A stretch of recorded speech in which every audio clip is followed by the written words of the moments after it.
اور اس رشتے کو آپ سمجھیں جو قرآن پاک نے میاں بیوی کا رشتہ بیان کیا، کہا ہن لباس لکم وانتم لباس لہن، فرمایا بیویاں تمہارا لباس ہیں اور تم ان کا لباس ہو، وہ تمہارا لباس ہے اور تم، اللہ اکبر، کیسا خوبصورت لفظ قرآن پاک نے، ہن لباس لکم وانتم لباس لہن، فرمایا وہ تمہارا لباس ہے اور تم، سمجھ آ رہی ہے نا جی بات کی، وہ تمہارا لباس ہے اور تم ان کا لباس ہو۔ تین خوبیاں تو ہر لباس میں ہوتی ہیں، تین چیزوں کے لیے لباس پہنا جاتا ہے، تین چیزیں، تین قسم کی آسائشیں لباس میں پائی جاتی ہیں، اس پر تو تمام مفسرین کا اتفاق ہے۔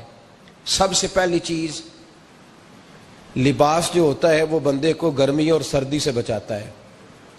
سخت سردی میں لباس لے لیں تو بندہ سردی سے بچ جاتا ہے۔ اس کا مطلب یہ ہوا کہ میاں بیوی ایک دوسرے کا لباس ہیں، اگر بیوی کی طرف کوئی تکلیف آتی ہے تو میاں اس کو بچاتا ہے، اور اگر میاں کی طرف کوئی تکلیف آتی ہے تو عورت اس کو بچاتی ہے۔ میاں بیوی ایک دوسرے کا لباس ہے۔ لباس کیا کرتا ہے؟ لباس آدمی کے عیب چھپاتا ہے، اس کے وجود پر کتنے دھبے ہیں، کتنے نشان ہیں، وہ سارے چھپا لیتا ہے لباس۔ میاں بیوی ایک دوسرے کے عیب چھپانے والے ہوتے ہیں، عیب بتانے والے، رونا رونے والے نہیں ہوتے کہ بی بی جب بھی میکے گئی اس نے جا کے رونا شروع کر دیا، اتنی میں تانگو دوسرا ہے ہی کوئی نہیں، اور خامد صاحب جب بھی ملے انہوں نے ایک ہی راگ الاپنا شروع کر دیا کہ میری کیا بات تھی، مجھے مل کیا گیا ہے، میں کیا تھا، میرے ساتھ ہوا کیا ہے۔ تو لباس ہیں، ایک دوسرے کا عیب چھپائیں گے، بولیے ایک دوسرے کا عیب چھپائیں گے، ایک دوسرے کی غلطیوں کی پردہ پوشی کریں گے۔ اور تیسرا، لباس کا کیا مقصد ہوتا ہے؟ لباس شخصیت کا آئینہ دار ہوتا ہے۔ لباس آدمی کی اچھی اور خوبصورت طبیعت کا حصہ ہوتا ہے۔ جو لباس ہوتا ہے وہ انسان کو زینت بخشتا ہے، خوبصورت کر دیتا ہے۔ داڑھی والا آدمی ننگے سر پھرے تو خوبصورت نہیں لگتا، ٹوپی پہن لے تو بڑا پیارا لگتا ہے، ٹوپی پہنے تو بڑا، اور اگر امامہ باندھ لے تو نور نالا نور ہونا شروع ہو جاتا ہے۔ اللہ کرے آپ خوش ہو جائیں، آمین تو کہہ دیں، اور اللہ کرے فجر کی نماز آپ امامہ باندھ کے پڑھ لیں، آمین تو کہیں۔ چلو کونی جنہ دی داڑھی نہیں انہوں نے رکھنی چاہیے دیئے، جنہ دی نہیں ہونا نو موضوع نہیں تھا، پر ہماری بھی مجبوری ہے، داڑھی آئی جاتی ہے، ہر موضوع میں شامل ہو جاتی، رکھنی چاہیے۔ سب یاد رکھیں، لباس آدمی کو زینت دیتا ہے۔ قرآن مجید کے لفظوں پہ غور کرو، اگر تو شادی کے بعد بیوی کے آنے کی وجہ سے خامد کو سکون نہیں ملا تو اس کا مطلب ہے اس نے گھر کو زینت نہیں دی، اور اگر شادی کے بعد اس بچی کو تحفظ نہیں ملا، اس کو اپنے گھر کے اندر سکون نہیں ملا، تو اس کا مطلب ہے خامد نے اسے زینت، اس لباس نے زینت نہیں دی۔ میاں بیوی ایک دوسرے کا لباس ہے، اس مقدس رشتے کو اسلام نے باندھا، اور لباس کہہ کے باندھا۔ میرے رسول کریم علیہ الصلوۃ والسلام نے پہلے تو خارجی لوگوں کو منع کیا ہے۔ میری ذاتی رائے یہ ہے کہ میاں بیوی کی ذاتی لڑائی کوئی بھی نہیں ہوتی، ذاتی لڑائی، میری باتوں کی سمجھ تو آ رہی ہے نا آپ دوستوں؟ کوئی نہیں آ رہی؟ اللہ جزا دے آپ۔ میاں بیوی کی ذاتی لڑائی کوئی نہیں ہوتی، ہوتا پتہ کیا ہے؟ لڑکے سے پوچھیں کہ بتائیں جناب کیا حال ہے، تو کہتے ہیں بیوی میری صحیح ہے، اس کے گھر والے نہیں صحیح۔ سنا ہے آپ نے بھی کبھی یہ لفظ؟ تو اسی طریقے سے اگر لڑکی سے پوچھیں کہ تیرا کیا حال ہے، تو کہتی ہے خامن تو میرا دھیان رکھتا ہے، اس کی اماں نہیں خیال رکھنے دیتی۔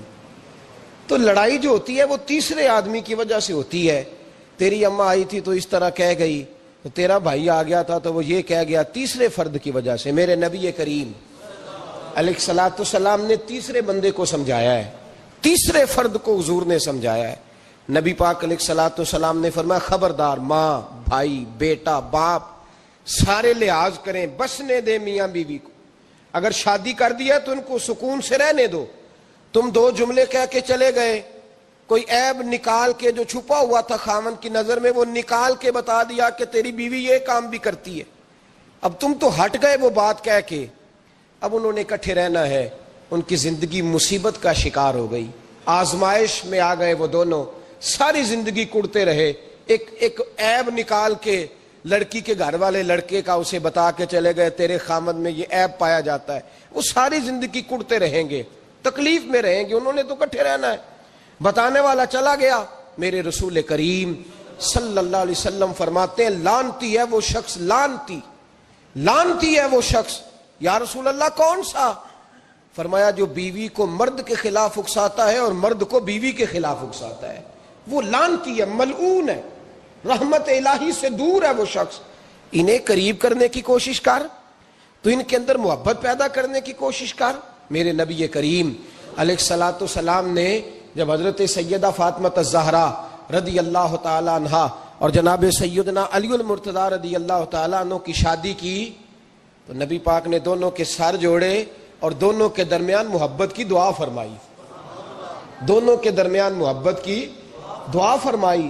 اور نبی پاک صلی اللہ علیہ وسلم حضرت فاطمہ کے سامنے جناب علی کے فضائل بیان فرماتے، اور جناب علی آتے تو نبی پاک فرماتے فاطمہ تو میرے وجود کا حصہ ہے، وہ تو میرے جگر کا ٹکڑا ہے۔ تو ان دونوں کے درمیان الفت پیدا، یہ سب سے پہلے تو خارجی لوگ اس بات کا خیال کریں، سب سے پہلے تو خارجی لوگ خیال کریں، توجہ دیں کہ ان کو بکھرنے سے بچائیں۔ اب میاں بیوی بھی سمجھ لیں کہ ہماری ذمہ داریاں کیا ہیں۔ مسند امام احمد بن حنبل میں حضرت ابو درداء رضی اللہ تعالیٰ عنہ سے حدیث مروی ہے، نبی کریم صلی اللہ علیہ وسلم کی بارگاہ میں ایک خاتون نے آ کے عرض کیا یا رسول اللہ صلی اللہ علیہ وسلم مجھے بتلائیے خاوند کا حق کیا ہے۔ یہ جو حدیث سنانے لگا ہوں نا، یہ بیٹی کو سنانی ہے، جا کے یہ ٹیلی فون کر کے بہن کو سنانی ہے، صرف بیوی کو سنانے کی نہیں ہوتی یہ چیزیں۔ یہ حدیث بیٹی کو سمجھائیں، بہن کو سمجھائیں، ان لوگوں کو سمجھائیں تاکہ، اور یہ یاد رکھیں خاوند کے حقوق اگر بچی کے گھر والے اسے سکھائیں نا تو اس کی سمجھ میں جلدی آ جائیں گے، اور بیوی کے حقوق اگر خاوند کے گھر والے اس کو سمجھائیں تو اس کی سمجھ میں بات جلدی آئے گی، وہ خیر خواہ سمجھتے ہیں اپنے رشتہ داروں۔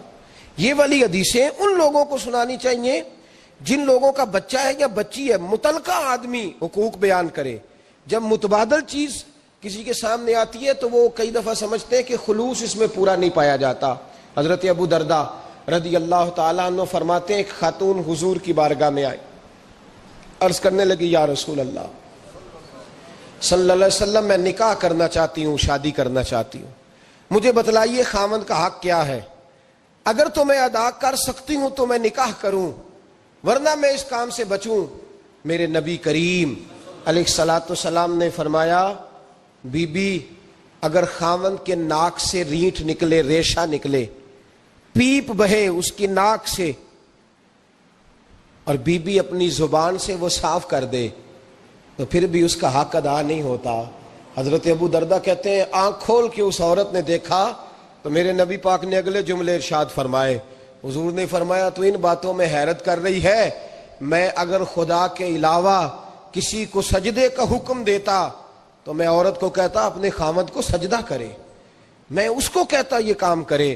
میرے رسول کریم علیہ الصلوۃ والسلام نے حقوق کا تعین فرمایا، حقوق کا تعین فرمایا، اور نبی کریم صلی اللہ علیہ وسلم نے فرمایا جو عورت اس حال میں مر گئی، اس حال میں دنیا سے گئی کہ اس کا خاوند اس سے راضی تھا، اس کا شوہر اس سے راضی تھا، اس کا گھر والا اس سے مطمئن تھا، تو میرے نبی پاک فرماتے ہیں جب دنیا سے جائے گی تو رب کریم جنت کا دروازہ کھول کے فوراً ہی جنت میں داخل فرما دے گا، اس کو بغیر روک ٹوک جنت دے دی جائے گی۔ شرط یہ ہے کہ وہ جب دنیا سے جائے تو اس حال میں جائے کہ اس کا خاوند اس سے شکوے نہ کرتی پھرے، شکایتیں نہ کرتی پھرے، شکایتیں نہ کرے۔ ہمارے زمانے میں شکایتیں ہوتی ہیں، اور خواتین عورتیں اس بات کو سمجھتی نہیں کہ اللہ نے جو میرے نصیب میں رکھا تھا اور جو خاوند رب نے میرے لیے پسند کیا تھا وہ اللہ نے مجھے عطا فرما دیا ہے۔ وہ شکوے کرتی ہیں، شکایات کرتی ہیں، اور دوسری عورتوں کو سامنے رکھ کے وہ فلاں کے حصے میں یہ چیز آئی، فلاں کے حصے میں یہ چیز آئی، فلاں کا خاوند یوں کرتا ہے، شکوہ کرتی ہیں۔ میرے رسول پاک علیہ السلام نے فرمایا عورتیں کثرت سے جہنم میں جائیں گی، کثرت سے۔ تو ایک صحابی رو پڑے، ایک حدیث میں لفظ یہ ہے رو پڑے، عرض کرنے لگے یا رسول اللہ وہ ہماری مائیں بھی ہیں، بیٹیاں بھی ہیں، بہنیں بھی، حضور جہنم میں جائیں گی؟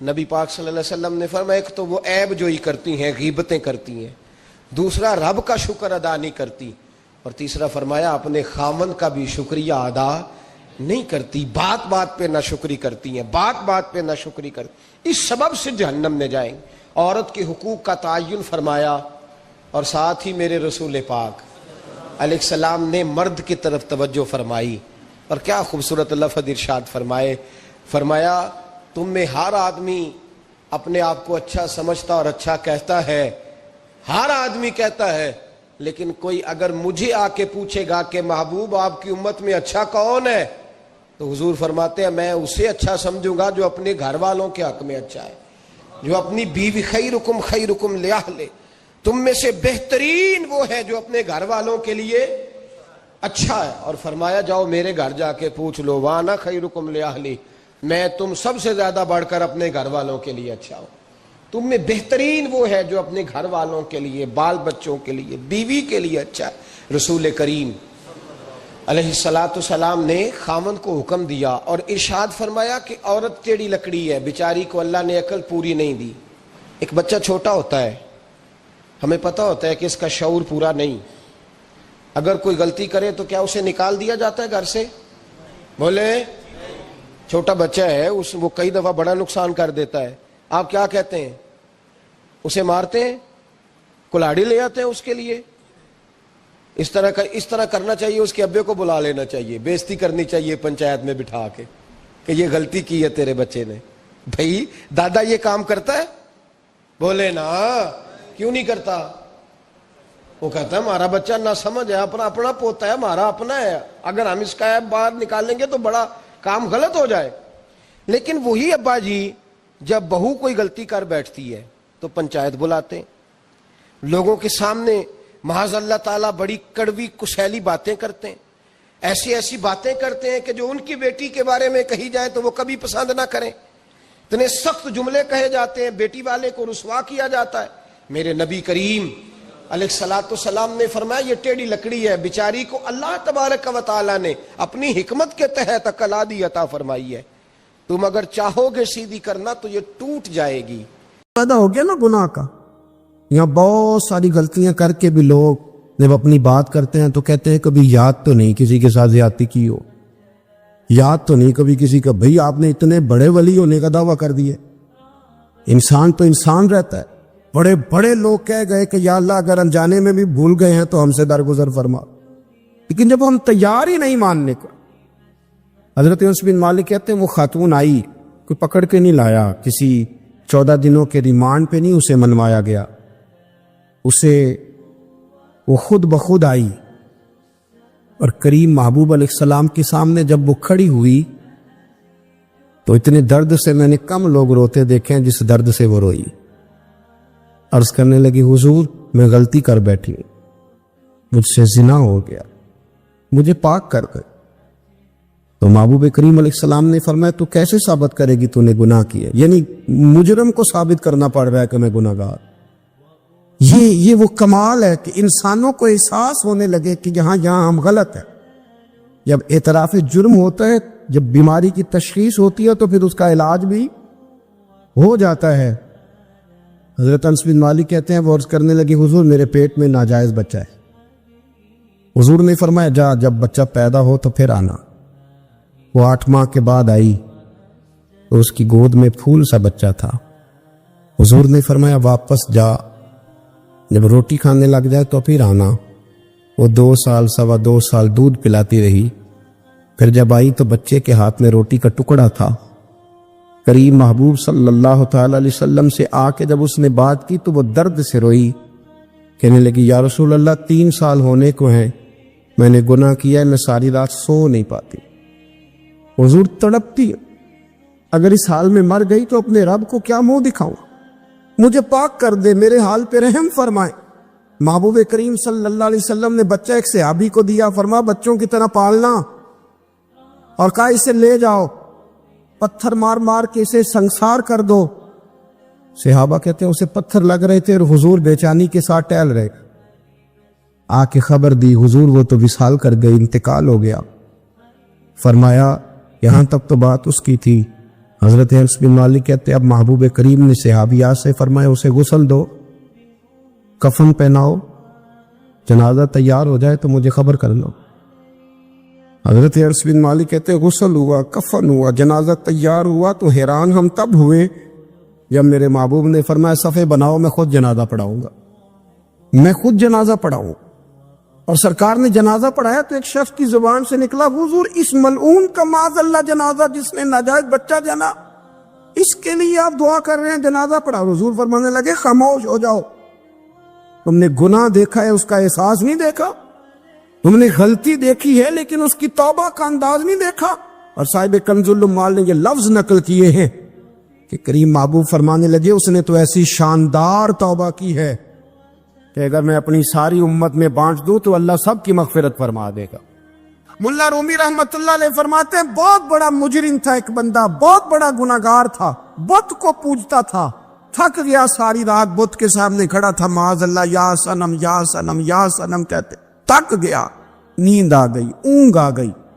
جب پوری طرح نیند آ گئی اور دماغ پہ نیند قبضہ کرنے لگی تو اس کے منہ سے نکل گیا، صنم صنم کہہ رہا تھا نا، نکل گیا یا صمد، او بے نیاز مالک۔ رب کریم نے فرشتوں سے فرمایا دوڑ کے جاؤ، جو کہتا ہے اسے دے دو۔ فرشتے کہنے لگے مالک وہ تو بت کو پکار رہا تھا، اس نے تو غلطی سے نام لیا ہے، فرمایا مجھے نہیں پتا، لیکن دیکھو نا اس نے مجھے پکارا تو ہے نا، کتنی دیر سے جھوٹے کو پکار رہا تھا، اس کا معاملہ حل نہیں ہوا، اب اگر سچے کو پکارنے پہ بھی حل نہ ہوا تو فرق کیا رہ جائے گا؟ دے دو جو مانگتا ہے، دے دو۔ میرے دوست گھر پتہ چل جائے وہ کریم کتنا ہے، وہ مہربان کتنا ہے۔ میرے رسول پاک علیہ الصلوۃ والسلام نے تو فرمایا تیری آنکھ سے اگر اس کے خوف سے اتنا آنسو بھی نکل گیا جتنا مچھر کا پر ہوتا ہے، تو جس طرح بھینس کے تھنوں سے نکلا ہوا دودھ واپس تھنوں میں نہیں نہ جاتا، جو اتنا بھی روئے نہ روئے اللہ کے خوف سے، وہ بندہ دوزخ میں نہیں جائے گا۔ تھوڑی دیر کے لیے ڈر جائے اپنے رب سے، آئے تو صحیح، عدم معرفت غفلت پیدا کرتی ہے، تو آ تو صحیح، وہ تو کریم ہی بڑا ہے، وہ تو مہربان ہی بڑا ہے۔ حضرت زنیرہ رضی اللہ تعالی عنہ حضور کی صحابیاں ہیں، ایام جو مکے کے تھے مسلمانوں پر بڑی آزمائش کے تھے، انہیں بڑا مارا کفار نے، اتنا مارا کہ ان کی بینائی چلی گئی، نظر آنا بند ہو گیا۔ کافروں کی عورتوں نے تانا دیا کہ تو نے ہمارے بت چھوڑے ہیں نا، تو دیکھنا تیری بینائی چلی گئی۔ تو جناب زنیرہ اللہ پہ بھروسہ، توکل، معرفت الہی کا جذبہ، اٹھ کے کھڑی ہو، کہنے لگی چپ کرو، تمہارے جھوٹے بت کیا کر سکتے ہیں، میرا رب چاہے تو صبح جب میں اٹھوں تو میری آنکھیں روشن ہو، اگر کریم کرم کر دے۔ لوگ کہتے واقعی ایسا ہوا، جب وہ سویرے اٹھی تو اللہ نے ان کی روشنی واپس کر دی تھی۔ تجھے پتہ چل جانا وہ مہربان کتنا ہے۔ وہ ایک بزرگ تھے تو ان سے کسی نے کہہ دیا کہ اگر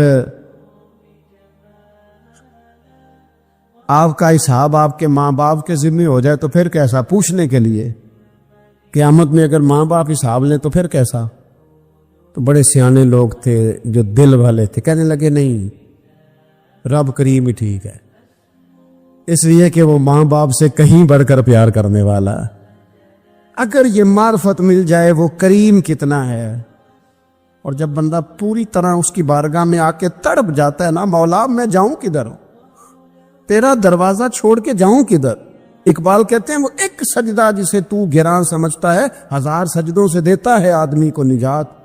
تجھے جگہ جگہ جھکنا نہیں پڑے گا اگر تو صحیح معنوں میں اپنے رب کی بارگاہ میں جھک جائے۔ تو میرے عزیز کوشش کرے کہ اس کی معرفت، اس کا کرم، اس کی عطا اور اللہ تبارک و تعالیٰ کے حاضر و ناظر ہونے پر عین الیقین، حق الیقین حاصل کرے۔ اور پھر 8ویں بات یہ ہے کہ غافل لوگوں کی صحبت بھی بندے کو غافل کر دیتی ہے۔ غافلوں کی صحبت میں نہ بیٹھے،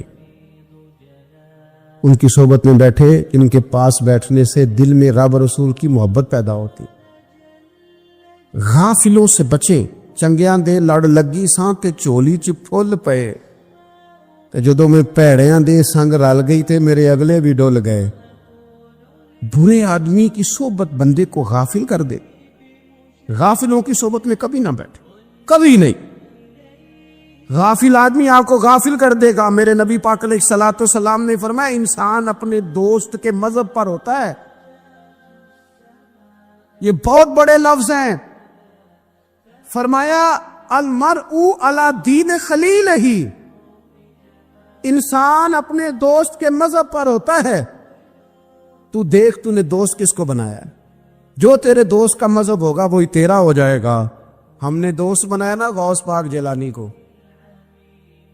ہم نے یاری لگائی ہے نا داتا علی اجمیری سے، ہماری نسبت ہے نا معین الدین اجمیری سے، ہمارا تعلق ہے نا بہاؤالدین زکریا ملتانی سے، ہمارا رشتہ ہے نا حضرت مجدد الفسانی سے، ہم ماننے والے ہیں نا اعلیٰ حضرت بریلوی کے، ہمارا تعلق ہے کبھی جماعت علی سے کبھی مہر علی سے، ہمارا ان سے تعلق ہے تو صبح شام ہماری زبان پہ رہتا ہے بالغ العلا بکمالہ کشف الدجی بجمالہ حسنت جمیع خصالہ صلو علیہ وآلہ۔ ان سے تعلق جڑا ہے نا تو کئی دفعہ تنہائیاں تڑپا دیتی ہیں اور تڑپ کے کہتے اج سکھ متراں دی ودیری ہے، اج سکھ متراں دی، سکھ کہتے ہیں اڈیق کو، متر کہتے ہیں محبوب کو، اج سکھ متراں دی ودھیری ہے، اے کیوں دلڑی اداس گھنیری ہے، لوں لوں وچ شوق چنگیری ہے، اج نینا لائیاں کیوں جھڑیاں، سبحان اللہ سبحان اللہ سبحان اللہ۔ پہلے کہتے ہیں سکھ متراں دی ودھیری ہے یعنی اداس ہوں، پھر حضور کے جلووں پہ نظر کرتے ہیں، کہتے ہیں سبحان اللہ سبحان اللہ، ماں اجمل کا، ماں احسن کا، ماں اکمل کا، اور پھر فوراً کہنے لگے او کتھے مہر علی، مہر علی تے کتھے تیری سنا، اب دیکھو مشتاق اکھی کتھے جاڑیاں، بلغ العلا کما کشف الدجی۔ اور میرے اعلیٰ حضرت کہنے لگے سرور کہوں کہ مالک و مولا کہوں، باغ خلیل کا گلے زیبا کہوں تجھے، تیرے تو وصف عیب تناہی سے ہیں بری، حیران ہوں میرے شاہ میں کیا کیا کہوں۔ غافل آدمی کی علامت ہے برے لوگوں کی صحبت میں، خبردار ان کے پاس نہ بیٹھنا، ان کے پاس بیٹھنے سے تمہارے دلوں میں اولیاء اللہ، اللہ کے بندوں کی عداوت پیدا ہو۔ خبردار خبردار ان کے پاس نہ بیٹھنا جن کے پاس بیٹھنے سے تمہارے دلوں میں حضور کی اولاد پاک کے بارے میں شک پیدا ہو۔ خبردار اس شخص کے پاس نہ بیٹھنا جو امام حسین ابن علی کے بارے میں کوئی کمزور بات کرتا ہو، بچنا۔ خبردار اس سے بچنا جو حضور کے صحابہ کے بارے میں بات کرے، بچنا بچنا اس سے۔ یہ سیدنا ابو بکر صدیق کے بارے میں کوئی دیکھو کیا مقدر ہے صدیق و فاروق کے، جن کے گھر ہی رحمتوں کے خزینے میں، بھلا کیا کہا نبی پاک، حضور نے فرمایا میرے اوپر جس نے نیکی کی تھی بدلہ دے دیا ہے۔ یہ جو میرے ابو بکر صدیق ہے نا، ان کو میں اللہ کی بارگاہ میں لے جاؤں گا، کہوں گا مالک تو ہی بدلہ عطا فرما۔ ایک ہاتھ میں جناب صدیق کا ہاتھ پکڑا، ایک میں حضرت عمر کا ہاتھ پکڑا، اور حضور مسجد نبوی سے باہر آ رہے ہیں، دیکھنے والے کی زبان سے بے ساختہ سبحان اللہ نکل گیا۔ کیا شان ہے، کیا مقدر ہے۔ تو حضور علیہ السلام رک گئے اور روک کے فرمایا تو حیران ہو رہا ہے نا، تو حیران ہو رہا ہے نا کہ میں نے ایک ہاتھ میں ابو بکر کو پکڑا ہے، ایک میں عمر کو پکڑا ہے۔ فرمایا قیامت میں جب میری قبر کھلے گی تو میں اسی طرح قبر سے نکلوں گا، اس طرح میدان محشر میں آؤں گا۔ خبردار حضور وفاداروں کے وفادار رہنا، ان کے وفادار رہنا، ان کے وفادار رہنا۔ بڑا عجیب دور آیا ہے، ہم نے یہ دور دیکھا ہے کہ لوگ حضور کے صحابہ کے بارے میں بھی بات کریں گے، اب نبی پاک کی اولاد پاک کے بارے کو بھی ڈسکس کیا جائے گا۔ اپنا منہ تو دیکھ، اپنی حیثیت دیکھ، اور پھر وہ بندے دیکھ۔ جن کو اللہ نے چن کے اپنے محبوب کی غلامی کے لیے حضور کے قریب بٹھایا ہے۔ تو بچنا ایسے لوگوں سے، پرہیز کرنا، خبردار، عقیدہ ستھرا رکھنا، صاف رہنا، پاکیزہ رہنا، غافلوں کی صحبت سے بچنا۔ بڑا ڈرتے ہیں اللہ سے، دعائیں مانگتے ہیں، یا اللہ نسلوں میں بھی وہی بندے پیدا فرما جو عقیدے پکے رکھنے والے ہو، وہ بندے پیدا فرما ہماری نسلوں میں۔ ایک وہ بندہ بھی غافل ہو جاتا ہے جو امیدیں لمبی لگا لیتا ہے، جن کے منصوبوں میں دولت بھی ہوتی ہے، گھر بھی ہوتا ہے، اولاد کا بڑا ہونا بھی ہوتا ہے، پوتے پوتیاں نواسے نواسیاں دیکھنا بھی ہوتا ہے، یہاں بھی گھر وہاں بھی گھر، یہ سیر، یہ سارا کچھ ہوتا ہے، لیکن رب کی بارگاہ میں پیش ہونا جن کے پیش نظر نہیں ہوتا۔ لمبی امیدیں۔ حضرت مولا علی شیر خدا فرمایا کرتے تھے، میں تم پر دو باتوں کا خوف کھاتا ہوں، جو ڈر آتا ہے، ایک یہ کہ تم خواہش کی پیروی کرو گے، جو نفس کی خواہش ہوگی اس کے پیچھے لگ جاؤ گے، اور ایک تم لمبی لمبی امیدیں باندھو گے، اتنے سال جینا ہے، اتنے 100 سال جینا، یہ کرنا ہے، وہ کرنا ہے۔ منصوبہ بندی کرے مستقبل کے لیے، وہ بری نہیں، لیکن تیاری رکھے، اس بات کا بھی خیال رکھے کہ اللہ کی بارگاہ میں حاضر ہونا۔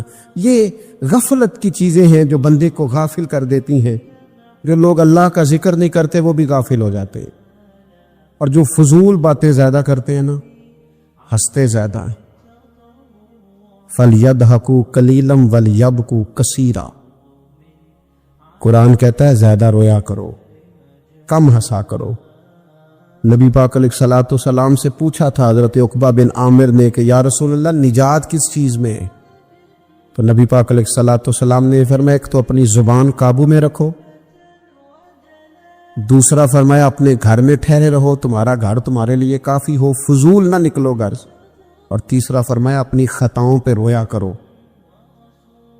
کثرت کلام اور فضول کلام اور بلا وجہ یہ بندے کو غافل کرتا ہے، دل کو سخت کرتا ہے۔ یہ چند چیزیں ہیں جو انسان کو غفلت میں ڈالتی۔ اپنے آپ کو ان چیزوں سے بچائیں اور غفلت کو توڑے۔ آپ کے ذمے، میرے ذمے جو حقوق و لباد ہیں ان کا پتہ کریں، جو اللہ رسول کے حقوق ہیں ان کی خبر دیکھیں، ہماری جو ذمہ داریاں ہیں ہم کس طرح انجام دے رہے ہیں اس پر توجہ کریں، اپنے معاملات کو ٹھیک کریں۔ ہم انسان ہیں، کوتاہیاں تو رہ جائیں گی، لیکن جب کوشش کریں گے تو پھر رب تعالیٰ مدد بھی فرمائے گا۔ ایک بات اور کرنی ہے، ایک تو میں نے عرض کیا غفلت کو توڑنا، ایک دوسری بات قرآن مجید کا ایک سبق اور، جب غفلت توڑنی ہے تو پھر لازمی طور پر ایک کام کرنا پڑے گا۔ میں نے یہ عرض کیا تھا کہ پلاننگ نہیں کرنی، فیصلہ کرنا ہے۔ تو فیصلہ کرنا ہے تو کرنا کیا ہے؟ پھر قرآن حکیم نے سورہ بقرہ میں کہا فاستبقوا الخیرات، یعنی تم نیکیوں کی طرف دوڑو، جلدی جلدی نیکیاں کرو، فٹافٹ، دیر نہ کرو۔ فٹافٹ سے مراد یہ نہیں کہ نیکی جلدی جلدی کر جاؤ، یعنی ٹال مٹول نہ کرو خیر کے کام میں، کل کریں گے، پرسوں کریں گے، عمرہ کر رہے ہیں پھر نیکی ہیں، حج کر رہے ہیں پھر نیکی ہیں، بچے بیال ہوں پھر میں نیک ہوں، یہ تھوڑا سا یہ کام ٹال مٹ۔ فاستبقوا الخیرات، نیکیوں کی طرف دوڑو، جلدی کرو، بھاگو۔ نبی پاک صلی اللہ تعالی علیہ وسلم نے فرمایا 5 چیزوں کو 5 چیزوں سے پہلے غنیمت جانو۔ حضور علیہ الصلوۃ والسلام فرمانے لگے ایک تو تم جوانی کو نہ بڑھاپا آنے سے پہلے پہلے غنیمت سمجھ لو۔ نبی کریم صلی اللہ تعالی علیہ وآلہ وسلم ارشاد فرمانے لگے کہ اپنی صحت کو غنیمت جان لو، بیماری آنے سے پہلے پہلے۔ پھر حضور علیہ الصلوۃ والسلام فرمانے لگے اگر اللہ نے تمہیں مال دیا ہے، وسعت دی ہے، تو نیکی کر لو، خرچ کر لو اللہ کے راستے، خدا نہ خواستہ تم پر غریبی آ جائے۔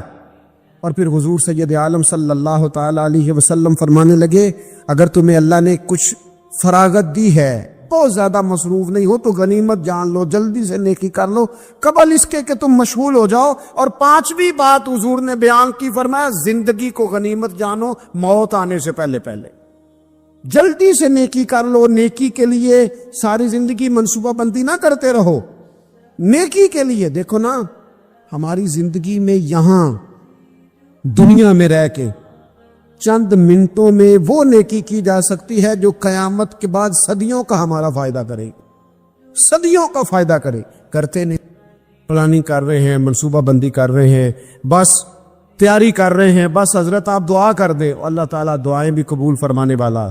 لیکن جو نیکی نصیب ہوتی ہے اسے جلدی سے کر گزرے اسے فٹافٹ کریں. میں ایک گاؤں میں گیا, اب تو خیر وہ دور نہیں رہا, یہ 10-15 سال 20 سال پہلے نا جو نوجوانوں کی مصروفیات ہوتی تھیں ان میں سے ایک مصروفیت یہ ہوتی تھی کہ گندم لے کے چکی پہ جانا ہے, آٹا پسوا کے لانا ہے.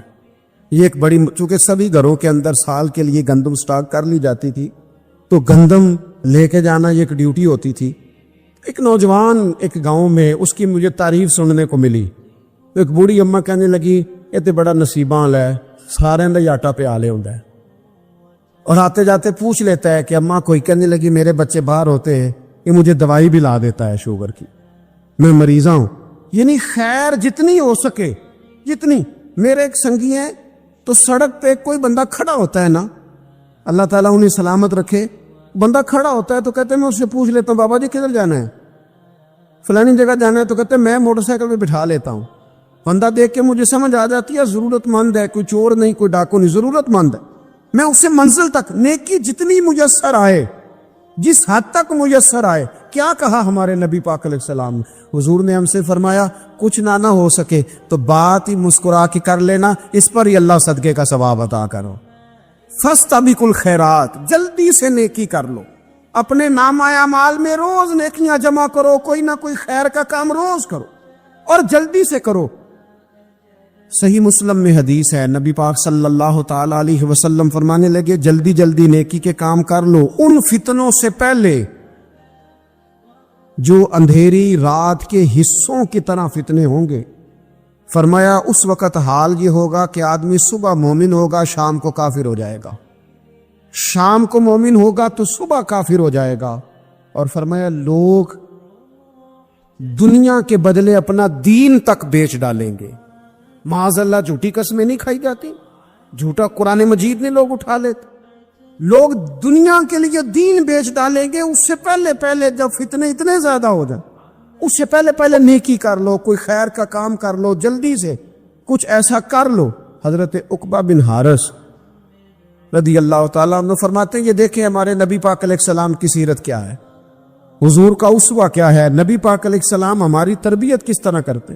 حضرت عقبہ بن حارث رضی اللہ تعالیٰ عنہ کہتے ہیں ہم نے نبی پاک علیہ السلام کے ساتھ عصر کی نماز پڑھی, یہ صحیح بخاری میں موجود ہے. فرماتے حضور سلام پھیرتے ہی فوراً اٹھ کے گھر تشریف لے گئے. یہ ہمارے لیے نا انوکھی بات تھی, غیر متوقع تھی, پہلے کبھی ایسا ہوا نہیں. سلام پھیرا نماز کا, حضور جلدی سے تشریف لے گئے. اب ہم حیران تھے اور حیرت انگیز طور پر حیران تھے کہ کریم اتنی جلدی تشریف لے گئے. تھوڑی دیر ہوئی حضور واپس آ گئے. تو محبوب پاک علیہ السلام فرمانے لگے گھر میں نا ایک چھوٹی سی ڈلی, ایک چھوٹا سا ٹکڑا سونے کا پڑا تھا, مال آیا تھا سارا صدقہ کر دیا, وہ تھوڑا سا پڑا تھا, اچانک مجھے یاد آیا وہ تو پڑا رہ گیا. تو حضور فرمانے لگے میں نے کہا کہیں ایسا نہ ہو جائے کہ ساری رات گزر جائے اور میرے گھر میں پڑا ہی رہ جائے, میں جلدی سے جا کے اسے خیرات کر دوں. میں نے خیرات کیا پھر میں واپس آ گیا ہوں. جلدی سے نیکی, جلدی سے نیکی کر لی جائے. ہم بڑا انتظار کر رہے ہیں, بڑا لمبا ہمارا پروگرام ہے, ہمارے پاس ٹائم ہی بڑا ہے, کسی نے کان میں کہہ دیا ہے تیرے پاس بڑا وقت ہے, ابھی تو بڑی عمر پڑی ہے, ابھی تو جناب او میرے بھائی یہ لوگوں کے کہنے کی باتیں ہیں, پھر پتہ ہی نہیں چلتا حالات کس طرح کے ہو جاتے ہیں اور کیا معاملات انسان کے ساتھ درپیش ہوتے ہیں. جتنی خیر میسر آئے, جتنا بھلا میسر آئے, جتنی انسان کو توفیق ملے. میں نے بزرگوں کو دیکھا, اپنے اصحاب کو,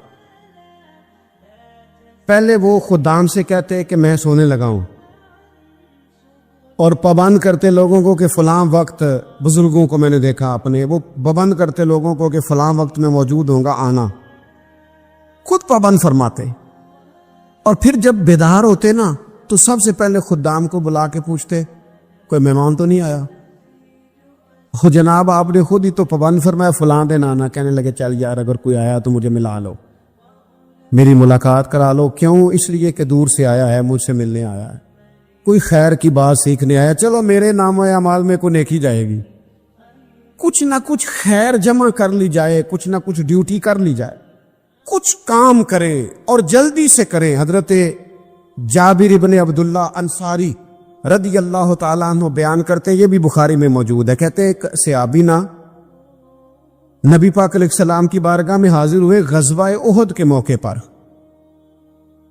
اور حال ان کا یہ تھا کہ وہ کھجور کھا رہے تھے، اور کھجور انہوں نے منہ میں رکھی ہوئی تھی۔ حضور کی بارگاہ میں حاضر ہوئے اور عرض کرنے لگے، یا رسول اللہ صلی اللہ تعالی علیہ وسلم، اگر میں شہید کر دیا جاؤں تو کہاں جاؤں گا؟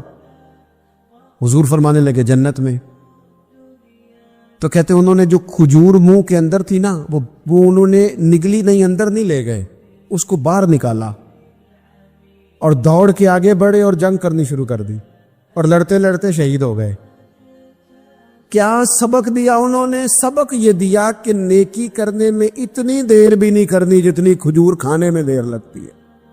جلدی سے نیکی کرنی ہے، فٹافٹ نیکی کرنی، اس کے اندر ٹال مٹول نہیں کرنا۔ اسی وقت انہوں نے کھجور باہر نکال دی، دوڑ کے انہوں نے حضرت انس بن نضر رضی اللہ تعالیٰ عنہ، حضرت انس بن مالک رضی اللہ تعالیٰ عنہ کے چچا ہیں، میدان احد میں نا، احد پہاڑ کے قریب کھڑے تھے، لوگوں سے کہہ رہے تھے جلدی جلدی ادھر آؤ، وہ جنت جو انسان کو انتقال کے بعد نصیب ہوگی اور قیامت کے بعد نصیب ہوگی، فرماتے تھے مجھے تو ابھی احد پہاڑ کے اندر سے جنت کی خوشبو آ بھی رہی ہے، لہذا جلدی سے آؤ، ادھر دوڑو، جہاد کرو، آؤ کفار سے لڑے۔ تو نیکی میں دیر نہیں کرنی، جو نیکی میسر آتی ہے، جس کو میسر، ماں باپ میسر ہیں تو خدمت کر لے، اہل خانہ ہیں تو حسن سلوک کر لے، اللہ نے اولاد دی ہے تو اچھی تربیت کر لے، دوست ہیں تو خیر خواہی کر لے، اگر آپ کو اللہ رمضان عطا کرتا ہے تو زیادہ سے زیادہ اس کی عبادت کر لے، اگر نظر ٹھیک ہے تو تلاوت زیادہ سے زیادہ کر لے، زبان چلتی ہے تو رج رج کے مدینے والے محبوب پہ درود و سلام پڑھ لے، اللہ تعالیٰ کا ذکر کر لے، جلدی سے خیر جمع کریں، اپنے وقت کو ضائع نہ کریں۔ یہ آج کا سبق ہے۔ ایک تو ہم نے فیصلہ کرنا ہے کہ بس غفلت نہیں، اب غفلت اب انشاءاللہ اللہ اللہ کرنی ہے، اب کوئی خیر کا کام کرنا ہے۔ میرے حضرت کا ایک جملہ کبھی نہیں بھولنا، فرمایا کرتے تھے زمین کے اوپر کام، نیچے جا کے آرام۔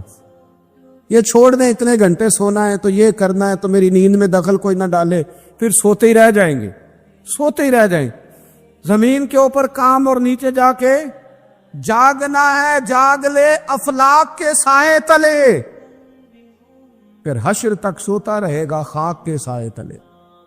اب جاگ لے افلاک کے سائے کے نیچے، جاگ، کھول آنکھیں، ہر وقت کا سونا، ہر وقت سونا، ہر وقت جو ہے اپنے آرام کی فکر کرنا، اس سے نکل آئیں اور اچھا کھانا اور اچھا پہننا اور بس اپنی مرضی کی زندگی من چاہی جینا، اس سے باہر آئیں۔ فیصلہ کریں، فیصلہ کہ اب غفلت نہیں کرنی، اگر اللہ نے کوئی صلاحیت دی ہے تو اسے دین کے کام پہ لگانا، کوئی ڈیوٹی کرنی ہے، کوئی خدمت کرنی ہے۔ دیکھو خدمت ہی ہو رہی ہیں، صدیق اکبر مال دے رہے ہیں، عثمان غنی مال دے رہے ہیں، مولا علی نے تلوار پکڑی ہے، میدان میں جا رہے ہیں، فاروق اعظم گلی گلی نگر نگر رسول اللہ کے دین کی پہرے داری کر رہے ہیں، حضرت جناب سیدنا سلمان فارسی ابو ذر غفاری حضور کی مسجد میں جھاڑو دے رہے ہیں، اور بلال حبشی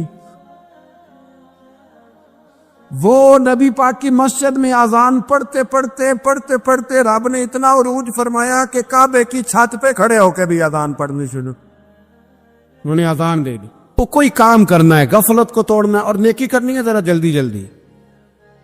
اور قرب الہی کے معاملات تک کو جو چیزیں نقصان پہنچاتی ہیں ان میں ایک بڑی چیز غفلت ہے۔ ایک لفظ ہوتا ہے جو ہمیں اکثر سننے کو ملتا ہے کہ آپ کی توجہ نہیں ہے، یہ ڈھیر سارے لوگوں کا مطالبہ ہوتا ہے، اہل خانہ بھی مطالبہ کرتے ہیں، کئی موقع پر والدین بھی مطالبہ کرتے ہیں، غرباء بھی مطالبہ کرتے ہیں کہ امیروں کی ہماری طرف توجہ نہیں ہے۔ اور یہ بڑی لازمی سی بات ہے کہ کسی چیز پر جب توجہ رہتی ہے تو وہ چیز بہتر ہو جاتی ہے، اور جب عدم توجہی کا لوگ مظاہرہ کرتے ہیں تو وہ معاملہ خراب ہو جاتا ہے۔ یہ جو عدم توجہ ہے اسی کو غفلت کہتے ہیں، اور جب انسان کے مزاج پر غفلت طاری ہوتی ہے اور غفلت اس پر پوری طرح غلبہ کر لیتی ہے تو پھر اس کی زرخیز زمین کو وہ بنجر کرتی ہے۔ غفلت انسانی دل کے لیے بڑی نقصان دہ چیز ہے، اور انتہائی تکلیف اور ضرر کا باعث ہے۔ دلوں پر جو قحط نازل ہوتا ہے، قحط، ویران ہو جاتے ہیں دل، اور جو دلوں پر خشکی نازل ہوتی ہے کہ طبیعتیں خشک ہو جاتی ہیں، یہ غفلت کی وجہ سے ہوتی۔ جو لوگ غافل ہو جاتے ہیں نا، اپنے معاملات کا دھیان نہیں رکھتے، دیکھیں نا، آپ کو کھانا کھاتے بھی غافل نہیں ہونا چاہیے۔ اگر کھانا بھی غیر معتدل کھا لیا جائے تو وہ انسان کی طبیعت کے لیے باعث ضرر بن جاتا ہے، نقصان کا باعث بنتا ہے۔ بات کرتے ہوئے بھی غافل نہیں ہونا چاہیے، کئی دفعہ جملے ایسے نکل جاتے ہیں جو انسان کے لیے پھر شرمندگی کا باعث بنتے ہیں۔ انسان کو غافل ہو کر کوئی کام نہیں کرنا چاہیے، غافل ہو کر، مدہوش اور بے ہوش ہو کر نہیں۔ غفلت دل کو ویران کرتی ہے، طبیعت میں خشکی لاتی ہے۔ غافل کبھی نہ بنے۔ قرآن مجید فرقان حمید نے ارشاد فرمایا کہ اقترب للناس حسابہم، فرمایا لوگوں کے حساب کا وقت قریب آ گیا۔ وہم فی غفلت معرضون، اور وہ ابھی بھی غفلت میں منہ پھیرے ہوئے ہیں۔ ٹائم آ گیا حساب دینے کا، لیکن وہ ابھی بھی غافل ہیں۔ ہمارے جو زیادہ تر نقصان زندگی میں ہوئے ہیں وہ صرف ہماری غفلت کی وجہ سے ہوئے۔ ہم نے چیزوں پر توجہ نہیں دی، چیزیں گڑبڑ ہو گئیں۔ جس آدمی نے پھول لگائے ہوں، پھل لگائے ہوں، کھیتی لگائی ہو، وہ دانہ ڈال کے پانی دے کے فارغ نہیں ہو سکتا، اسے توجہ کرنی پڑتی ہے۔ اور کسی نے کہا تھا مالی جیندے ہون تو پھر بوٹے سوکھدے نہیں۔ اگر موجود ہونا ان کو سینچنے والا، رکھوالی کرنے والا، تو پھر ان کی جڑیں کبھی خشک نہیں ہوا کرتی۔ ہماری جو غفلتیں ہیں یہ بڑی ضرر کا باعث ہیں، نقصان کا باعث۔ اور مجبوری معاف ہوتی ہے، غفلت معاف نہیں ہوتی۔ اسکول میں پڑھتے تھے، مدرسے میں پڑھتے تھے، تو ایک مجبوری ہو گئی جی، خدا نہ خواستہ گھر میں کوئی پریشانی ہو گئی تو اساتذہ اس پر سزا نہیں دیتے۔ کوئی خوشی کا موقع ہے گھر میں، فیملی میں کسی کی شادی ہے، اساتذہ اس پر سزا نہیں دیتے۔ لیکن اگر کبھی پتہ چلتا تھا نا کہ یہ گھر سے تو آیا تھا لیکن مدرسے نہیں آیا، یہ اسکول نہیں آیا، رستے میں غافل ہو گیا، تو یہ بات خوفناک تھی۔ یہ قابل سزا جرم تھا کہ تو غافل ہو گیا اپنی پڑھائی سے، تو گھر سے آیا اور یہاں نہیں آیا۔ غفلت قابل سزا ہوتی ہے، مجبوری کی معافی ہوتی ہے۔ ہمارا آج کل جو مسئلہ ہے وہ غفلت کا ہے۔ ڈھیر سارے لوگ ہیں، سمجھدار بھی ہیں، سیانے بھی ہیں، معاملہ فہم بھی ہیں، باشعور بھی ہیں، تعلیم کی ڈگریاں بھی رکھتے ہیں، لیکن اگر ان کی زندگیوں کی تکلیفوں کو دیکھا جائے اور بے آباد روح کو دیکھا جائے اور سجدوں سے ان کی دوری کو دیکھا جائے تو ایک ہی بات سمجھ میں آتی ہے کہ پتہ سارا ہے لیکن لے ڈوبی ہے غفلت، توجہ نہیں کی۔ لائق بچہ بھی نالائق ترین زندگی گزارتا ہے، اس لیے کہ اس کے لائق ہونے کے ساتھ ساتھ اس کا توجہ کرنا بھی تو ضروری ہے نا۔ نرے لائق کا کیا فائدہ اگر وہ محنتی نہیں، اگر وہ توجہ ہی نہیں کرتا، اپنا سبق دھیان سے سنتا پڑھتا ہی نہیں، تو بھی جتنا مرضی لائق ہو پیچھے رہ جائے گا۔ اور کئی نالائق ہوتے ہیں، رٹا لگا کے پاس ہوتے ہیں، پر چلو رٹا تو لگاتے ہیں نا، محنت تو کرتے ہیں نا، جدوجہد تو کرتے ہیں۔ کئی نالائق جدوجہد کے باعث آگے گزر جاتے ہیں اور کوئی اسی چکر میں رہ جاتے ہیں، میں بڑا لائق ہوں، کل پڑھ لوں گا، پرسوں پڑھ لوں گا، ہفتہ تیاری کر کے پاس ہو جاؤں گا۔ اپنی زندگی سے غفلت کا پردہ اٹھا، اور غفلت اس کے لیے فیصلہ کرنے کی ضرورت ہوتی ہے، پلاننگ کرنے کی نہیں، فیصلہ کرنے کی ضرورت ہوتی ہے کہ میں نے اب غفلت کرنی۔ ہم نہ جب بھی کوئی پروگرام بناتے ہیں تو منصوبہ بندی شروع کر دیں، منصوبہ بندی نہ کریں، فیصلہ کریں، کہیں کہ میں نے غافل نہیں ہونا۔ غفلت غرق دنیا کا نام ہے، اپنے آپ کو غفلت سے بچائیں۔ آپ دیکھیں حضرت کعب بن مالک رضی اللہ تعالیٰ عنہ فرماتے ہیں، بخاری میں موجود ہے، فرماتے ہیں کہ جنگ میں پیچھے رہ گیا تھا، میرا خیال تھا کل چلا جاؤں گا، گھوڑے اور سواریاں میرے پاس تیز ہیں، مضبوط ہیں، پرسوں چلا جاؤں گا، تیزی سے بھاگ کے میں پہنچ جاؤں گا، میں قافلے کے ساتھ شامل ہو جاؤں گا، لیکن بس تھوڑی سستی ہو گئی، ذرا غفلت ہو گئی۔ آپ فرماتے ہیں جب سب لوگ چلے گئے حضور علیہ السلام کے ساتھ جہاد میں اور میں پیچھے رہ گیا، تو پھر جب چند دن گزر گئے اور محبوب کے واپس آنے کا ٹائم ہو گیا، تو اب میں غور کرتا سمجھتا تو مجھے مدینے میں یہاں بزدل لوگ نظر آتے، اور کون نظر آتے؟ جو منافق تھے۔ وہ منافق بزدل دکھائی دیتے یا مجھے عورتیں اور بچے دکھائی دیتے۔ میں پریشان ہوا، حضور واپس آ گئے۔ انہوں نے بہانے کیے تھے نا منافقین نے، یہ مجبوری تھی اس لیے نہیں جہاد پہ گئے، یہ انہوں نے بہانے کیے تھے، انہیں مل گئی معافی۔ اور میں نے سچ بولا، میں نے کہا یا رسول اللہ میں غافل ہو گیا تھا۔ اب کہتے ہیں میں نے جب کہا نا حضور سستی ہو گئی تھی، ذرا غفلت ہو گئی، تو بندہ محبوب سے غافل ہو جائے، بندہ وہیں سے غافل ہو جائے۔ جو دم غافل سو دم کافر، سانو مرشد اے ہو پڑھایا۔ جب کہا نا حضور وہ غلطی ہو گئی، کوئی مجبوری نہیں تھی، تو فرماتے ہیں باقیوں کو معافی مل گئی، میرے ساتھ حضور ناراض ہو گئے۔ ایک دن نہیں، 2 دن نہیں، 50 دن حضور ناراض رہے۔ مدینے کی گلیوں نے مجھے پہچاننا چھوڑ دیا، در و دیوار سے مجھے یوں لگتا تھا کہ میں پردیسی ہوں۔ فرماتے ہیں میں مسجد میں آتا تھا، میں جب محبوب کو دیکھتا تو حضور رخ انور پھیر لیتے، اور مجھے پتا تھا جب میرا چہرہ ادھر ادھر ہوتا تو پھر کریم رحمت کی نظر فرماتے 50 دن مسلسل۔ پھر مجھے حکم ہوا کہ بیوی بھی بھیج دو، میکے بچے بھی بھیج دو، ننہال یعنی تنہا رہ جاؤ۔ فرماتے ہیں وہ میں نے قید تنہائی کاٹی، لیکن شکر اللہ کا یہ ہے کہ میں سچا تھا، بس ذرا بھول گیا تھا، بس ذرا غفلت ہو گئی تھی۔ تو فرماتے ہیں پھر اللہ تبارک و تعالی نے میرے اوپر فضل یہ فرمایا کہ میری توبہ کا اعلان رب نے قرآن مجید میں فرمایا۔ تو غافل نہ بنے کبھی بھی، ہمارا نہ مسئلہ یہ ہے، اور آپ نے ناراض نہیں ہونا۔ ڈھیر سارے لوگ غافل ہو جاتے ہیں،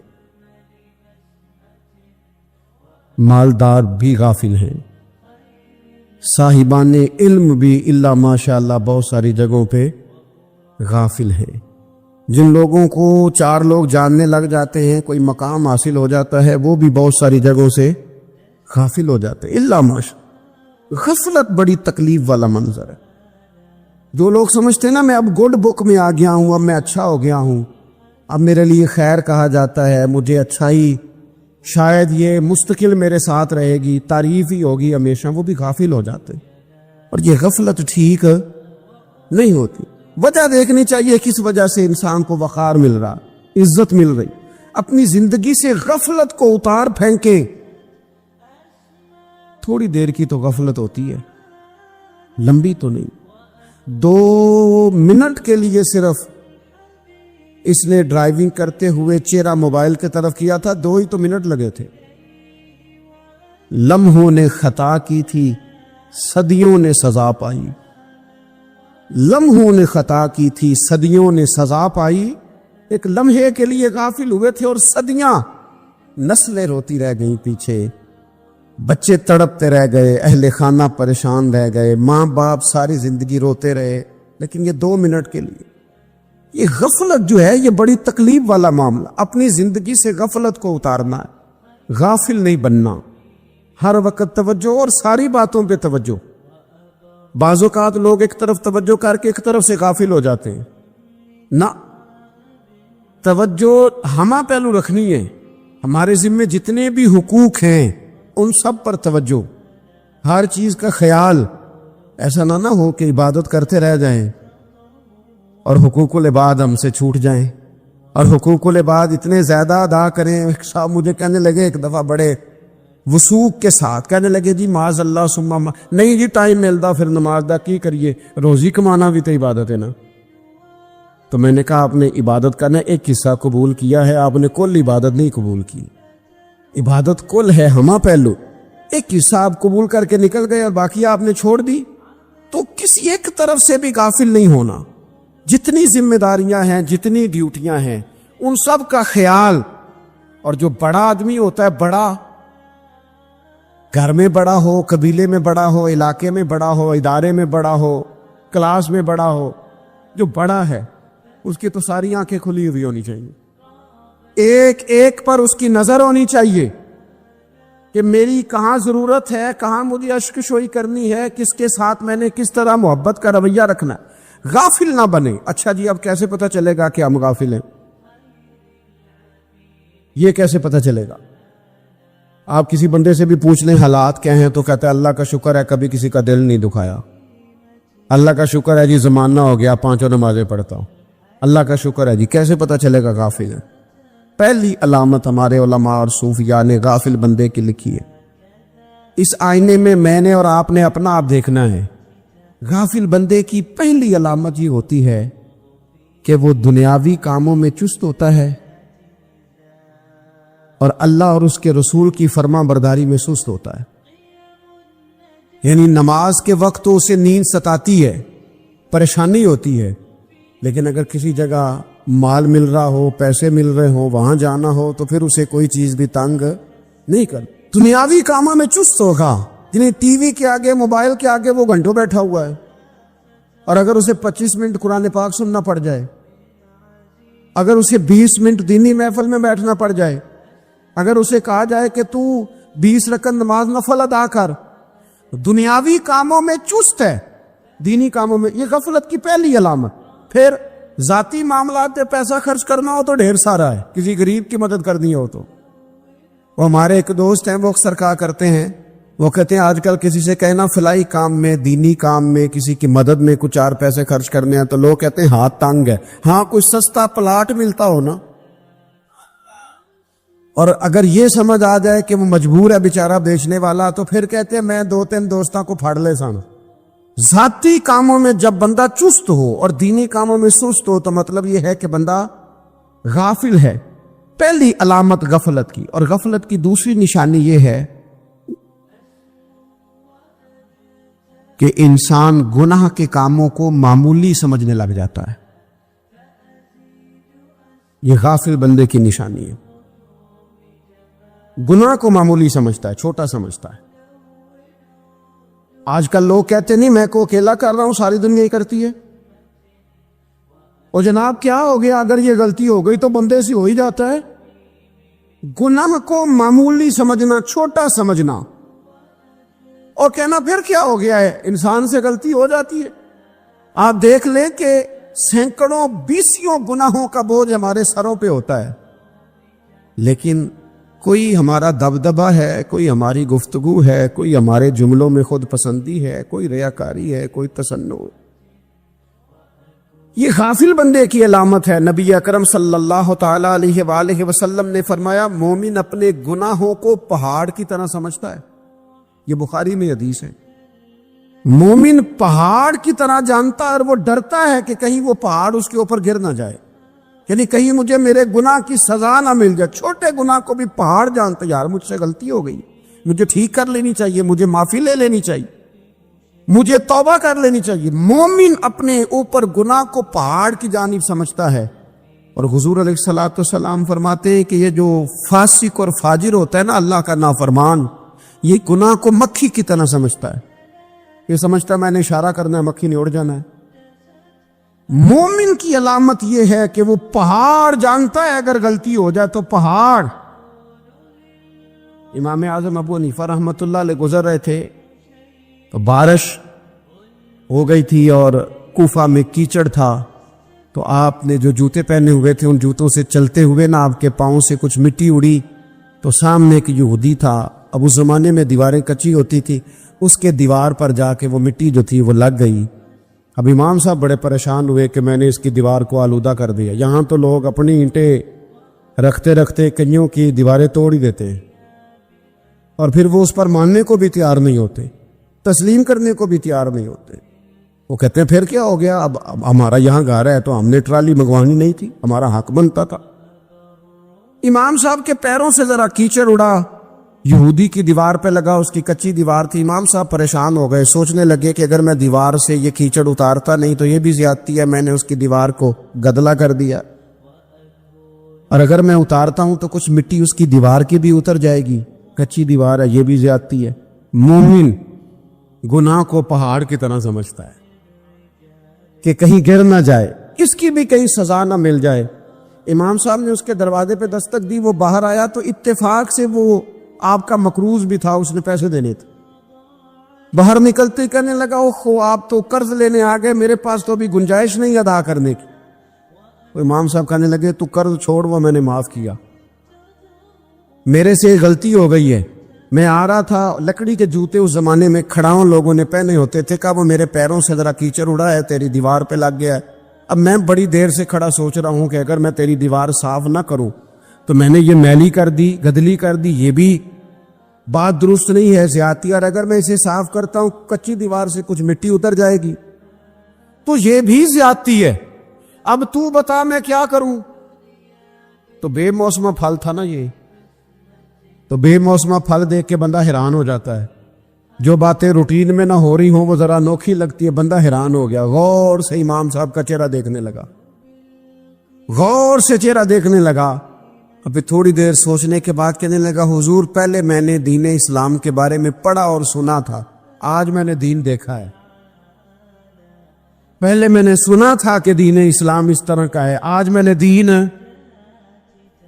ہم نہ پوری دنیا کے کافروں کو دین سنانا چاہتے ہیں، دکھانا نہیں چاہتے، ہم نیک نظر آنا چاہتے ہیں، نیک بننا نہیں چاہتے، ہم نیک نظر آنا چاہتے، نتیجہ کیا نکلتا ہے کہ کچھ عرصے کے بعد پتہ چل جاتا ہے بندہ کس لیول کا نیک ہے، کیا معیار ہے اس کی نیکیوں کا۔ کہنے لگا حضور پہلے میں نے دین سنا تھا، آج دیکھا ہے، آپ وہ مٹی کی دیوار پر جو کیچڑ لگ گیا ہے دیوار کو بعد میں صاف کیجئے گا، پہلے کلمہ پڑھائیں تاکہ میرے اندر کا کفر صاف ہو جائے، اب مجھے مسلمان کر دو۔ تو غافل آدمی جو ہوتا ہے نا وہ پھر تیسری بات، جب بندہ بہت زیادہ غافل ہو جاتا ہے پھر اعلانیہ گناہ کرنے لگتا ہے، ایک گناہ پھر اس کا اظہار گناہ۔ ایک بندہ حدیث پاک میں آتا ہے، ایک بندہ رات کو کوئی غلطی کرتا ہے، اللہ تعالیٰ اس پہ پردہ ڈال دیتا ہے، لیکن وہ سویرے خود لوگوں کو بتاتا پھرتا ہے میں نے یہ کیا، میں نے یہ کیا۔ جب آپ اظہار گناہ کرتے ہیں نا تو سامنے والا بھی دلیر ہوتا ہے، کہتا ہے اس نے کیا میں کر لوں گا تو پھر کیا ہوا۔ ہمارے علماء نے لکھا ہے کسی کی نماز قضا ہو جائے تو کسی کو بتائے نہ، قضا پڑھ ڈالے، اس کا جگہ جگہ ذکر نہ کرے۔ جب آپ کہیں گے نا میری قضا ہو گئی تو آپ کے ساتھ رہنے والا بچہ دوست سمجھے گا یار اس کی قضا ہو گئی ہے تو میری بھی ہو جائے گی تو کیا ہو۔ گناہ کرنا بھی گناہ ہے اور گناہ کا اظہار بھی گناہ ہے۔ نبی اکرم صلی اللہ تعالی علیہ وآلہ وسلم نے ارشاد فرمایا میری ساری امت کو معافی مل جائے گی سوائے ان لوگوں کے جو اعلانیہ گناہ کرتے ہیں۔ یہ بخاری مسلم دونوں میں حدیث موجود ہے۔ جو اعلانیہ گناہ، جنہوں نے خود ساری دنیا کو گواہ بنا لیا، میں نے یہ بھی جرم کیا، یہ بھی کیا، یہ بھی کیا، یہ بھی کیا، خود انہوں نے لوگوں کے، بہت بڑے غافل آدمی کی علامت ہے کہ گناہ کرے اور پھر اوپر سے اعلانیہ گناہ کرے، اتنا بڑا جرم کرے۔ پھر چوتھی علامت اگر ہم دیکھنا چاہیں، ہم غافل تو نہیں، تو غافل بندے کی چوتھی علامت یہ ہوتی ہے کہ وہ فضول کاموں میں وقت بڑا ضائع کرتا ہے، فضولیات میں، ادھر بیٹھے ہیں ادھر بیٹھے ہیں، یہاں گپ شپ ہو رہی ہے، وہاں موبائل دیکھا جا رہا ہے، پھر کچھ ٹائم ملا ہے تو پھر کہیں دور دراز کسی ہوٹل پہ کھانا کھانے چلے گئے، پھر کچھ ٹائم ملا تو چلو نکلتے ہیں ذرا کوئی ہفتہ سیر کر آتے، یہاں گپ شپ ہے، فلاں کو ڈسکس کر لیتے ہیں، فلاں کے بارے میں بات کر لیتے ہیں، سیاسی تبصرے کر لیتے ہیں، یہ تھوڑی گفتگو ہو جاتی، چلے محلے داروں پہ تبصرہ شروع کرتے ہیں، کون روٹی زیادہ کھا رہا ہے اور کس کے پاس پیسے زیادہ آ گئے، چلو جا کے پتہ کرتے ہیں۔ حالانکہ یہ پتہ نہیں کرنا چاہیے تھا، پتہ تو اس کا کرنا چاہیے تھا جو بیچارہ کل سے بھوکا ہے، خبر تو اس کی رکھنی چاہیے تھی جس بیچارے کے گھر میں بچوں کے لیے پہننے کو کپڑے موجود نہیں ہیں، اس پر تبصرہ یہ کرتے ہیں کہ یہ محنت کیوں نہیں کرتے، اور اگر کسی پر اللہ عطا کر دے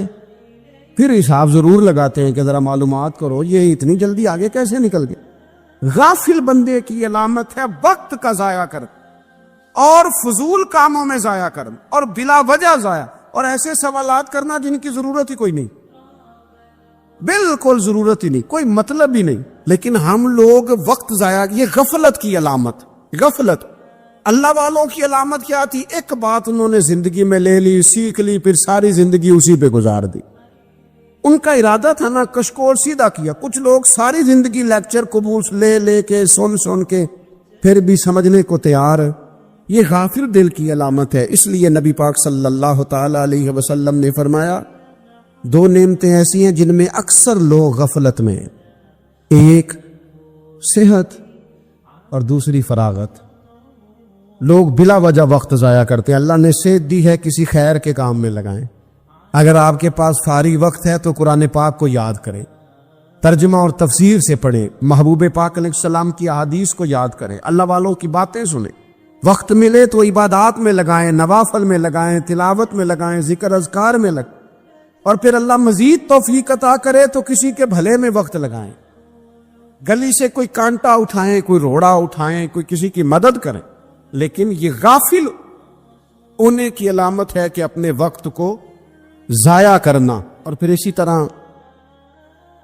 غفلت کی 5ویں علامت یہ ہے کہ اگر بندے کو دنیا سے پورا پیار ہو جائے, یعنی شب قدر میں بھی آ کے کہتا ہے یا اللہ کبھی پیسے دے دینا, شب برات والے دن بھی کہتا ہے کہ مالک اگر کبھی کوئی ایسا سبب لگ جائے نا, یعنی بیت اللہ شریف کے سامنے کھڑے ہو کے بھی اگر اس نے مال ہی مانگنا ہے, وہاں بھی اس نے یہی سوال کرنا ہے, حب پہ دنیا اتنی غالب آ جائے, تو یہ غافل ہونے کی علامت. دنیا ضرورت ہے, مقصد نہیں ہے. دنیا کی حاجت ہے, مقصد نہیں ہے. یہ مقصود نہیں. اور جب لوگ فقط دنیا کے مال کو, دولت کو, نبی پاک علیہ السلام نے فرمایا وہ لعنتی ہے جو درہم اور دینار کا بندہ بن گیا ہے, پیسوں کا بندہ بن گیا ہے. مل جائے تو خوش ہوتا ہے, نہ ملے تو تکلیف میں آ جاتا ہے. یہ غافل بندے کی علامت. مومن تو وہ ہوتا ہے کہ دولت رزق حلال ضرور کماتا ہے تاکہ کسی کے آگے ہاتھ نہ پھیلانا پڑے, کوشش ضرور کرتا ہے, پر دنیا کو جیب میں جگہ دیتا ہے, دل میں نہیں دیتا. اس کی جگہ جہاں ہے اسے وہاں رکھتا ہے, اسے دل میں جگہ. دل تو ایک ہے, اس میں رب و رسول کو بسائیں گے یا کسی اور کو بسائیں گے. تو حب دنیا یہ غافل ہونے کی بہت بڑی علامت ہے. پھر اسی طرح جو بندہ رب کریم کو جانتا نہیں نا, وہ بھی غافل ہو جاتا ہے.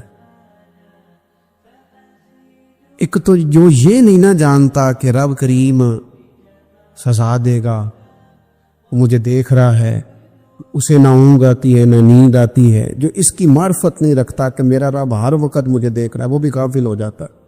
جسے پتہ ہونا کو مجھے دیکھ رہا ہے وہ غافل نہیں ہوتا. اور جو یہ سمجھ لیتا ہے نا کہ شاید معاذ اللہ ثم, اس یقین کو پکا نہیں کرتا, وہ غافل ہو جاتا ہے. اور ایک جو یہ نہیں نہ جانتا کہ رب مہربان کتنا ہے, وہ بھی غافل ہو جاتا ہے. مجھے بتائیے سب سے زیادہ تو بندہ اس کے دروازے پہ جاتا ہے نا جو سب سے زیادہ مہربانی کرنے والا ہو. اس دروازے سے بندہ اٹھتا ہی نہیں. تو جس کو یہ یقین ہو جائے نا سب سے زیادہ کرم فرمانے والی ذات اللہ رسول کی ہے, وہ کبھی رب رسول سے غافل نہیں ہوتا, وہ کبھی اللہ رسول کا دروازہ چھوڑ کے نہیں جاتا.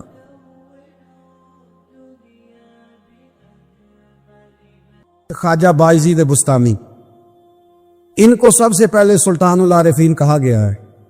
اور حضرت خواجہ بایزید نے ایک دفعہ دعویٰ کیا تھا, فرمایا میرا اصلی نام یاد کر لو, رب تمہاری بخشش فرما دے گا. اتنا بڑا آدمی. ایک شخص ملنے آ گیا, اس نے پوچھا حضرت خواجہ پیر بایزید بستامی آپ ہیں؟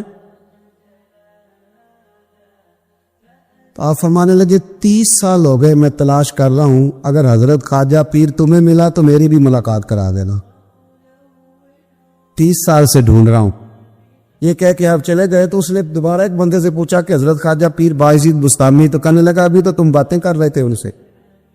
کہا میں نے تو ان سے کہا ہے کہ آپ حضرت خواجہ پیر بایزید بستامی ہیں, تو وہ کہنے لگے میں 30 سال سے ڈھونڈ رہا ہوں.